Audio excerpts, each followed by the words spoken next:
Well, I suspect there's a lot of you out there that are fully aware of the Dire States Tour that's been sponsored by Case Construction over the last couple of years. And I'm very happy to introduce you to, if you don't already know or haven't met the man, it is Brian Nichols, who runs Mrs. Martin. Brian Weisbaum. Brian Weisbaum, Dan Nichols. Dan McNichol. Boy, I tell you what, this is my day. Dan McNichol, no S. Well, you've been operating Mrs. Martin, quote unquote, which is a 49 Hudson. Give us an idea what you've been doing with that vehicle and where you've been. 11,000 miles like this. Yes. She is the perfect metaphor for America's infrastructure.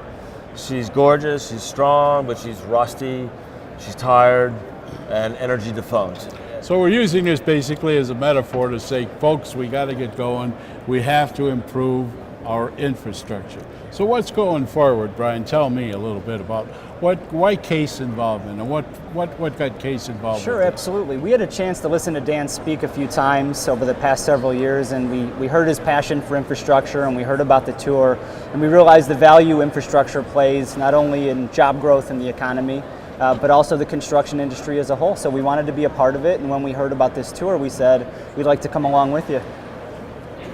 Well, give me an idea of what some of the unique experiences you've had with tooling around the country in that car. Beyond fixing it along the way? Beyond keeping it running. Yeah. We start off in Boston in October. It's been a 4.5 month, 11,000 mile journey.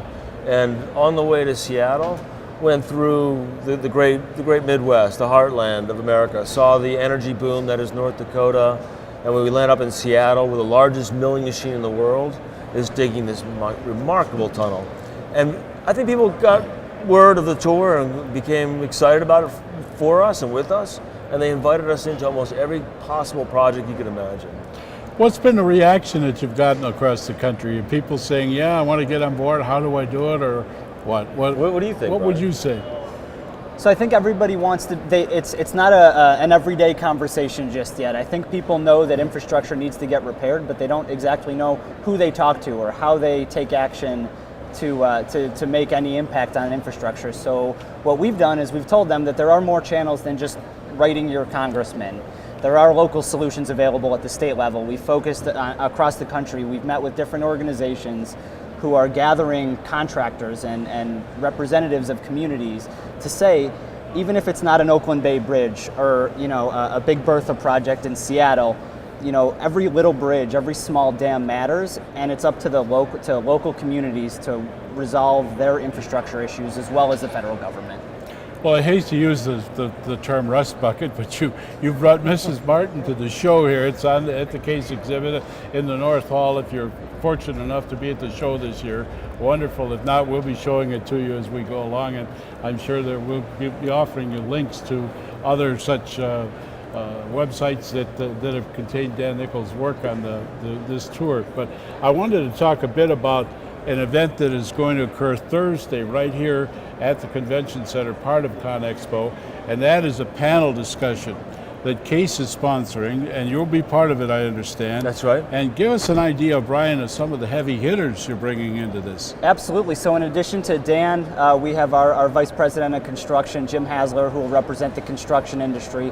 We have the lead transportation and infrastructure representative from the United States Chamber of Commerce, as well as former chairman of the House Transportation and Infrastructure Committee, Jim Oberstar. Right. So the four of them will get up and will be moderated by Adam Snyder, right, who's a transportation reporter from Politico, and we'll ask questions and give each panel member an opportunity to talk about their respective response to how we address the infrastructure issues. Well, we're having a difficult time in this country. If you haven't heard it yet, we have discussed it both yesterday and we will more today. And that is the tremendous pressure that's coming forward as a result of the fact that MAP 21, which is a current funding program with the United States government, is going to come dry, I mean dry, at the end of September.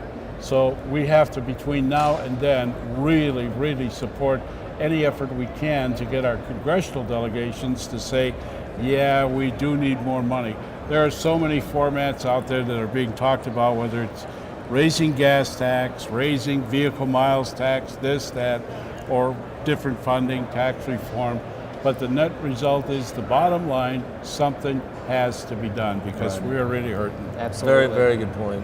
Very good. It's just a matter of what it is. I pontificated for the last moment. Hey, that's wonderful. Thanks for having us on. Dan Nichols. That's right. Brian Weisbaum. Yes. Thanks much, fellas. Appreciate you stopping by. Thank you. We really appreciate Case Construction being with us this year as Appreciate that. part of Construction It's our News pleasure, Tracker. and we appreciate the opportunity Well, that's as well. great. Have So, fun with thank you, Mrs. Roger. Martin.